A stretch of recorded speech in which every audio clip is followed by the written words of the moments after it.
Aloha folks, here at RE Plus Hawaii #2 in January of 2025. Just got out of a really great session, and this is really near and dear to our hearts and our experience. It's about rebuilding Lahaina. We're here with Paele Kiakona, hope I said that right, Paele. You got it. I actually remember you because you had a real social media presence during post-fire, right? So I remember, when I saw your face, like, I know that guy. Yeah. So thank you so much. Welcome to the show. Great to meet you. Of course, nice to meet you too. Yeah. And tell us a little bit about what the session was, and from your experience, what that was like. Yeah. So, reason I was asked to be part of this is Lahaina Strong has partnered with NREL, Haw Sustainability, and Shake Energy Collaborative to come up with a full, comprehensive plan of reimagining what energy in Lahaina can look like. Yeah. So at the forefront of all of this has been community input and community engagement, community education, and going from the bottom up approach rather than top down, looking at your stakeholders and who's going to make the most profit. We really want to make sure that our priorities are what is the main needs of the community. And that's been a lot of what we were talking about up here on our panel is, what does the energy look like currently in Lahaina? How do our people responding to this partnership, and what are the ideas and the concerns and the things that are coming out of these conversations? So, yeah. Have you seen, so you're having these discussions with some of the community members, maybe some that lost homes, some that were impacted in different ways. Are you starting to get feedback and response? Are people thinking about energy a little bit? What's that been like? Yeah, so it's been quite difficult to get everybody there. We're hitting the 1.5 year mark, and right. A lot of people had warned us that this is the time when it's going to get the toughest. So people are tired. You're saying, yeah, it's right? hard to get our community there, get them to the meetings. So, we do our best with educating them through whatever it may be, social media, our newsletters, just get them up to par on what's happening. Yeah. And when they are there, we take full advantage of their time with us there. But at the forefront of a lot of the conversations have been our environment. How can we ensure that our energy, our future energy, is also incorporating the health of our environment? Yeah. Because for a lot of people, everybody heard that term Kaua'ula winds. The Kaua'ula winds come through every generation or so and just flattens the entire town every 100 years or so. So we knew that was possible. We knew that was going to happen eventually, but we never really understood why it happened.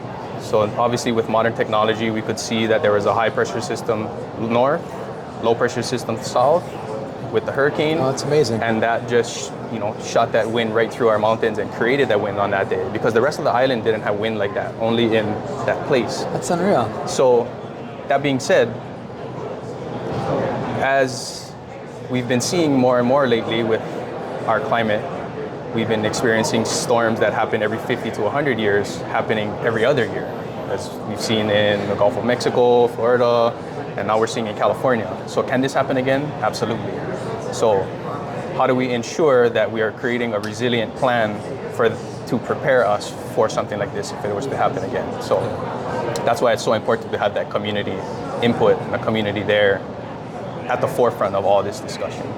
It's fascinating that you just said that you have this generational knowledge about this particular wind event, and then now we have some technology where we can see why it happens. Yeah. That's remarkable. I hadn't quite heard that yet. Yeah. That could just be me speculating, but that's right. what happened that day, and that sounds right. Something that. And then we have like you said, could it happen again? And of course, we've talked about this, right, with Maui. God forbid something like that happens again in this particular time that we're in, because the economy, the community, everything is so fragile as a consequence of the fire, right? Yeah. I'll tell you a brief thing that just happened to us. I dropped my daughter off. She was with us traveling, but she goes to school in LA. She's a Maui girl. And when she was going to university back in August of 23, that was when the fires was happening. So for her, she was torn to even have to go to university during that period. And then we come into LA and the entire nation is talking about Maui, right? So a couple days ago, we came back from our trip and I'm dropping her off in LA And it's like she's experiencing the same thing in LA that she was experiencing in Maui. Of course, we live up country. My mother lives close to, she's up at Olinda, close to the start of the Kula fire. But we didn't, fortunately we didn't have any loss personally for the home in Lahaina, but I mean, it's part of the entire community. Yeah. So it's just so personal right now, right? I mean, and it's like, I'm so glad to hear that there was this creative discussion about energy and taking some of the ideas that we've learned from disasters in other parts of the world about how to create redundant microgrids, potentially. Yeah. So how are you feeling after that session? Are you feeling like optimistic? Are you feeling concerned? Are you feeling a broth of emotions? Or what is it, Yeah,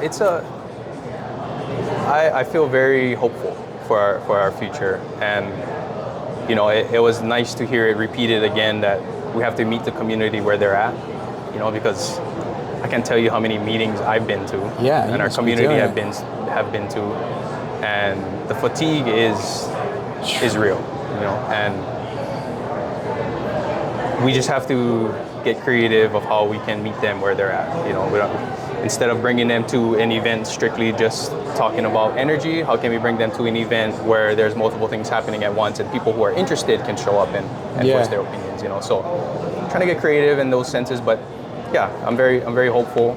I'm happy to have the expertise of the people on the Lahaina Energy Partnership guiding us through this process, because like I had prior to this very little education about this entire topic. I knew you're little here and there because I used to put sounds in my car, so I knew how energy worked and whatever. But aside from that, just in how the grid works, transmission lines versus distribution lines, and different types of energy generation. So it's cool to have those ideas popping up to give to our community and showing them this menu of things that are possible. And how do we move forward from there? So. Are you starting to get a vision for what Lahaina might look like as it grows back? Are you starting to see it in your mind? Slowly, yes.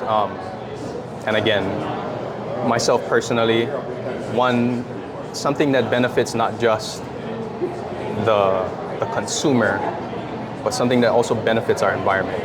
Because there is no voice to stand up for our environment. There is no voice to stand up for our water. And it's important to keep that as part of the conversation, because at the end of the day, we are part of it. We're a product of our environment. So we have to keep that within the... So much of this language that Paele is saying reminds me of my conversation with my own daughter, because when you're part of Maui, you're part of Maui. So thank you, brother. I really appreciate it. Nice to meet you. All right, aloha.